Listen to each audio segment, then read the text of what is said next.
Here we go again. They can't stop. I keep telling y'all, they cannot stop. A'ja Wilson wins Time Athlete of the Year. And rather than talking about herself, what does she want to do? She wants to down Caitlin Clark. She wants to downplay the impact and disrespect CeCe and the fans. And it just never, ever stopped. She just made history again. And the craziest part? It happened in a way nobody saw coming. It did not come from the league's loudest star. It did not come from the player who spent years making sure everyone knew her name. Instead, it came from a quiet, underrated center for the Indiana Fever. Someone who stayed focused, put in the work, earned every bit of respect, and then got paid exactly what she deserved. I knew it was in the works, but I mean, I saw it on social media and just super happy for her. Largest salary in WNBA history over the course of the deal. So nobody more deserving, really happy for her. And, you know, happy that she gets to spend more time here because these fans really love her. This organization really loves her, and I've loved getting to play with her every single second. Like, she's not only a great basketball player, but one of my good friends. So really happy to celebrate her. Yeah, I was super blessed. God is great, man. Just to be here, be with the Fever, get that extension. I'm super excited about it. The staff is super excited, and I feel like this is where I'm at right now, yeah. Aliyah Boston just signed the richest total salary contract in WNBA history, a 4-year, $6.3 million extension with the Indiana Fever. And somewhere in Las Vegas, a phone definitely hit the floor. Because while everyone was busy watching the loudest stars fight for headlines, Boston stayed quiet, stayed dominant, and just secured the biggest bag the league has ever seen. No drama. No endless self-promotion. Just production, consistency, and a front office willing to pay for greatness. WNBA is coming in hot because they have signed A'ja Wilson with a record-breaking deal, which is a 3-year, $5 million Supermax contract, which is the largest, most historical contract ever signed. And this makes her the highest paid WNBA player in history. Wow. Let's back up for a second because the timing of all this feels almost too perfect to ignore. Just days before Aliyah Boston's deal was announced, A'ja Wilson, 4-time MVP, 2-time Finals MVP, and by resume alone one of the greatest players in WNBA history, had locked in her own Supermax contract with the Las Vegas Aces. A 3-year deal worth around $5 million. It was framed like the ultimate milestone, the reward for years of dominance, championships, and carrying a franchise. The highest paid player in the league. The queen on top of the mountain. The statement contract of a legendary career. Okay. Just give me my money. I have great players and need to treat them like that. And that's top to bottom. That's in this.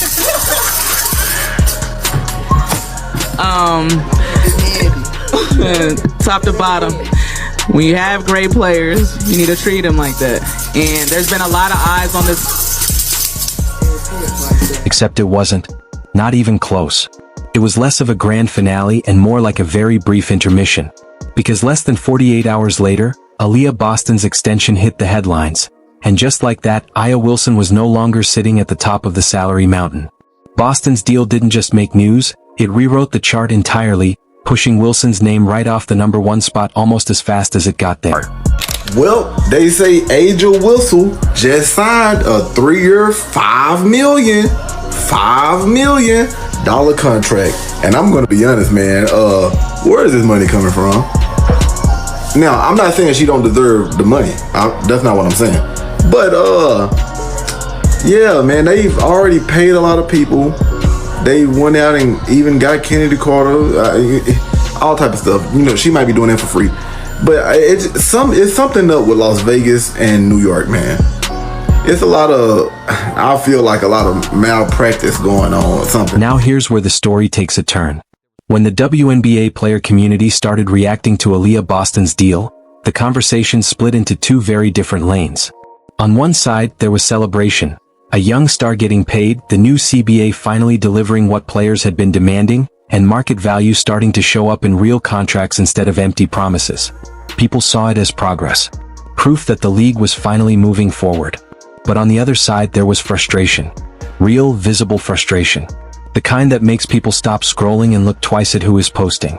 Because some of the same voices that had spent the last 2 years demanding bigger salaries, better contracts, and more respect for WNBA players suddenly seemed a lot less enthusiastic when a WNBA player actually got exactly that.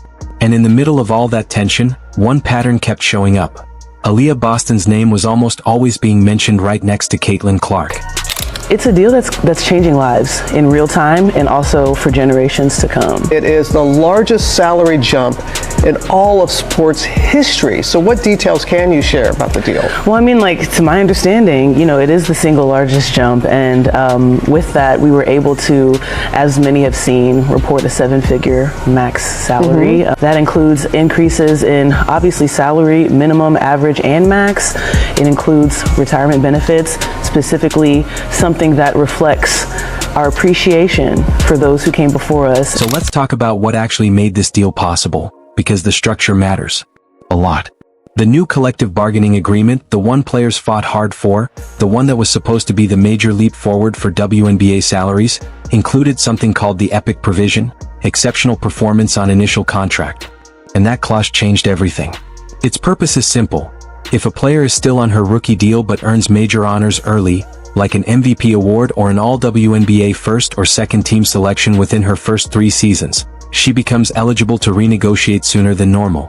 It rewards elite production instead of forcing young stars to wait in line. Aliyah Boston qualified. She earned an All-WNBA second team selection in 2025. She checked the box. She met the standard. She used the provision. And she got paid. That is not a loophole. It is not favoritism. It is not some backdoor shortcut. It is literally the exact mechanism the CBA was built to create. The system worked exactly the way it was designed to work, and Boston simply became one of the first major players to fully benefit from it. And that is where the irony gets sharp. Some of the same players who fought for this CBA, celebrated it as progress, and presented it as proof the league was finally moving forward now seem a little uncomfortable with the result. Because the CBA did not just create a path for Aliyah Wilson, it created a path for anyone talented enough to earn it.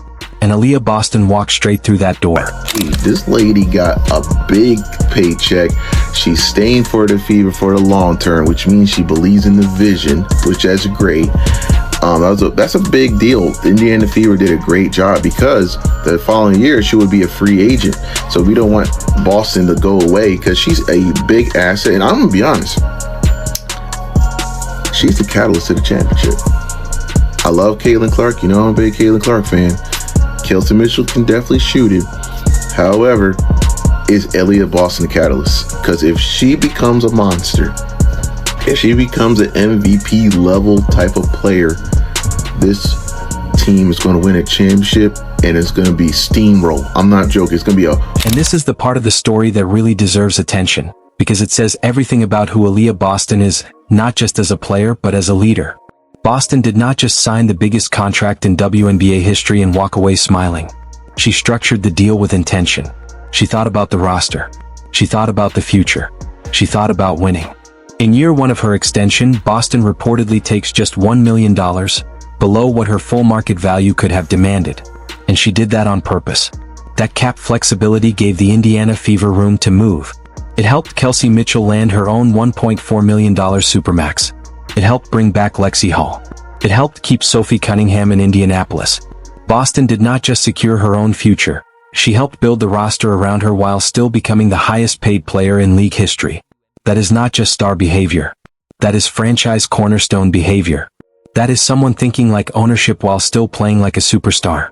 Now compare that to the situation with Aliyah Wilson and the Las Vegas Aces. Reports suggested teammates had to take pay cuts so Wilson could land her top-of-market supermax. The Aces adjusted around Wilson's salary. The Fever adjusted around Boston's willingness to leave room for everyone else. 2 superstars. 2 massive contracts. 2 very different stories about leadership.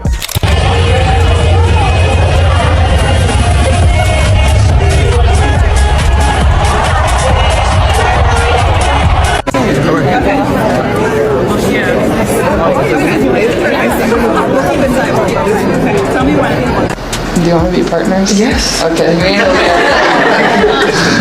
What song do you want to perform? High School Musical soundtrack? Yeah, High School Musical. That's what we're going with. Or some JB. And if you really want to understand why this goes far beyond contract numbers, Look at what the Indiana Fever are building in Indianapolis. They have a young, hungry core. They have one of the most talked about fan bases in women's basketball.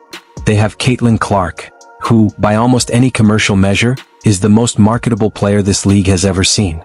And now they also have the highest paid player in WNBA history in Aliyah Boston. But here is the number that should really make people stop and think. Clark becomes Epic eligible in 2027. If she earns the right All-WNBA selection or major award, and considering her trajectory that is hardly some wild fantasy, she could sign a deal that matches or even surpasses Boston's $6.3 million extension.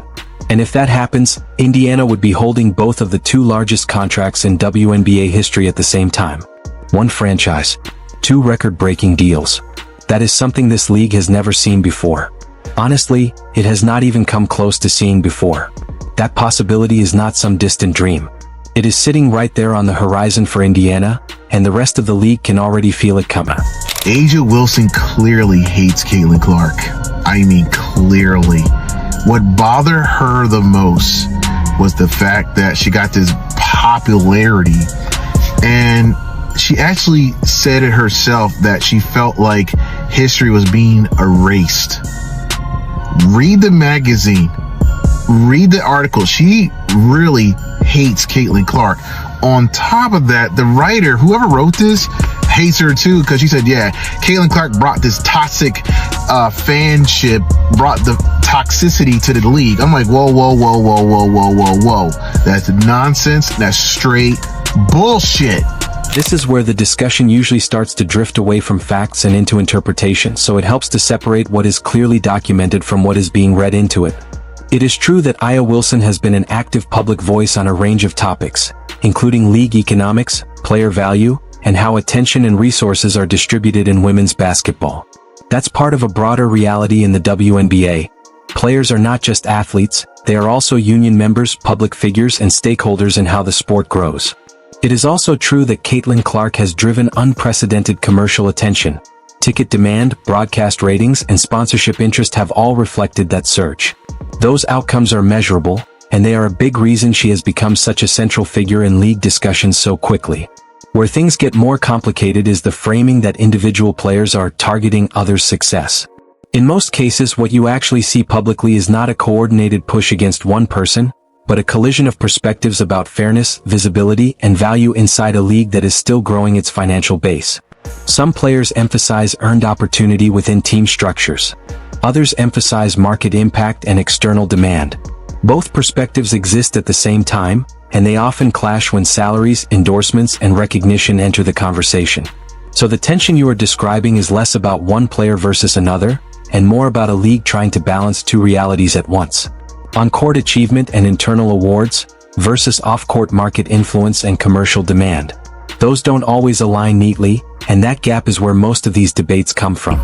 Nike just released a brand new commercial featuring Caitlin Clark and her new Kobe shoe that she released today. There's a shot when she's in the locker room and she opens her eye and it like turns into what looks like a snake eye, but when you zoom in, it's actually the Kobe logo in her eye. And as you know, Kobe's nickname was the Black Mamba. I just felt like across the board, this commercial was a 10 for 10. And a lot of people have been getting on Nike because they don't feel like they have been promoting Caitlin as much as they should. But I will say we have to give credit where credit is due. I feel like in the past month or so, they have been tweeting about Caitlin more. And then obviously with the shoe release, they made this super sick commercial to promote it. And of course, just today, Caitlin Clark's new Kobe PE shoe sold out in less than a minute. This is where it's important to slow the framing down a bit, because a lot of what you're describing blends confirmed market trends with interpretation that isn't actually supported by reliable public data.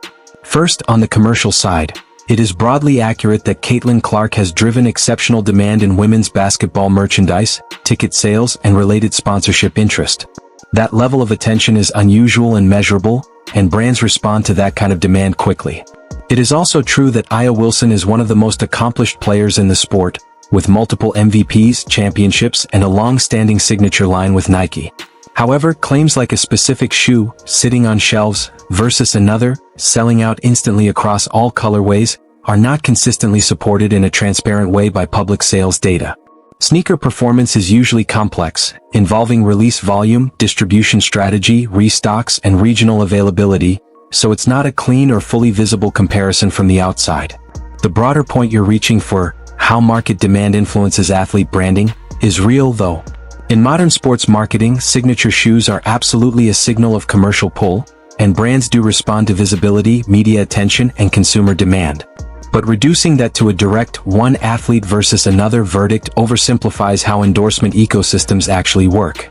Companies don't just react to popularity spikes. They manage supply, scarcity, and long-term brand positioning across multiple athletes at once. On the public identity and conflict idea, that's where it gets especially subjective. WNBA players speaking about fairness, media coverage, or league economics isn't inherently a campaign against any one individual. It's usually part of broader conversations about value, labor, and visibility in a growing league. Those conversations can overlap with the rise of a high-profile rookie like Clark, but overlap doesn't necessarily mean targeting or intent. So the real underlying pattern is less about one player outshining another, and more about this. A league where star power, media attention, and commercial demand are growing fast is forcing constant comparisons, sometimes fair, sometimes overstated, between players whose value shows up in very different ways: on-court legacy, market draw, team impact, and endorsements. That tension is what's driving most of these narratives, not a simple win/lose scoreboard between individuals.